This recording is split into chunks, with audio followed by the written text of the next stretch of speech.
lugar na ito ay isang santuaryo para sa akin, Josephine. Dito ako nakapag-iisip sa aking pag-aaral. May balita ako. Ang katipunan ay nagpaplano ng isang revolusyon. Kailangan nila ang iyong patnubay. Di ako makasali sa anumang pag-aalsa, Pio. Ako ay isang mapayapang tao. Naniniwala ko sa kapangyarihan ng edukasyon at reforma, hindi sa revolusyon. Patuloy ako sa aking pagsusulat. Patuloy akong lalaban sa karapatan ng mga tao, itan ng aking pagsusulat.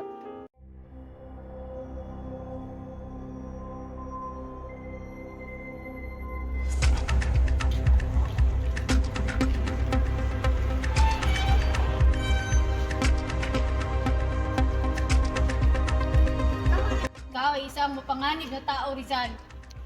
Isang banta sa korona ng Espanya. Di kailanman ako nataguyod ng karahasan. Aking mga sulatin ay nilayon upang buksan ang mga mata ng mga tao sa mga kawalang katarungan na kanilang kinakaharap.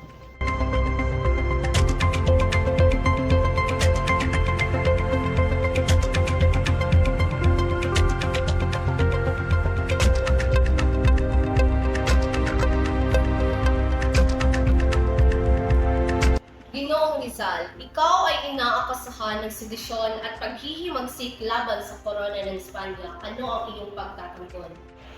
Ang aking mga sulatin ay naglalayong magbigay inspirasyon sa aking mga tao upang gisingin ang kanilang mga isipan sa mga kawalang katarungan sa kanilang kinakaharap. Hindi sila isang tawag sa pakikilaban. At ebidensya ang nagsasalita para sa sarili nito. Ginoong Rizal, ang iyong mga sulatin, ang iyong mga nobela, ang iyong mga tula, lahat ay naglalaman ng mensaheng naghihimagsik na nag-uudyok ng paghihimagsik laban sa pamahalaang Espanyol. Ang iyong nobela, Noli Me Tangere, ay isang pahayag ng pag-atake sa mga pari ng Espanya.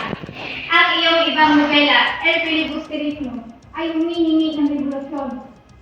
Noong Rizal, ang mga ebidensya laban sa iyo ay umataas. Nauunawaan namin ang mga liham at dokumento na nagpapatunay ng pagkikilahok sa mga gawaing paghihimagsik. Ang mga ito ay mga peking dokumento lamang, kamahalan.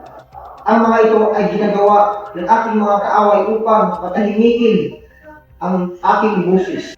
Kamahalan, ang nag-uusig ay hindi nagpakita ng anumang konkretong ebidensya ng pagkakasala ng aking kliyente. Umiiral sila sa chismis at hakakata. Mayroon kaming ebidensya di ng abogado. Mayroon kaming mga saksi na magpapatotoo laban sa Ginoong Rizal. Ang mga saksi na ito ay may iniilingan at hindi mapagkakatiwalaan. Ang mga ito ay pinagmamahalaan ng takot at pag-ibig.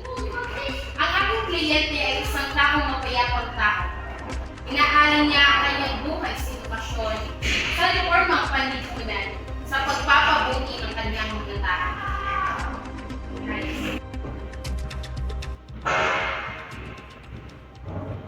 Nakakatula ng Ginoong Rizal ng pagkakasala ng solusyon at paghihimagsik.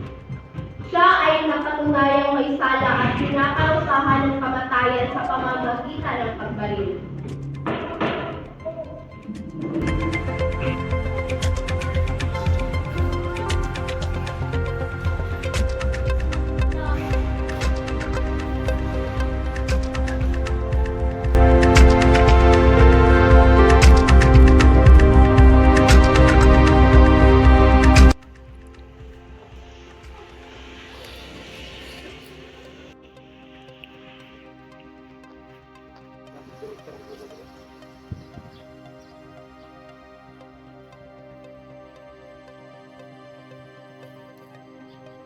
Di up! Kung sumatumis! Fire!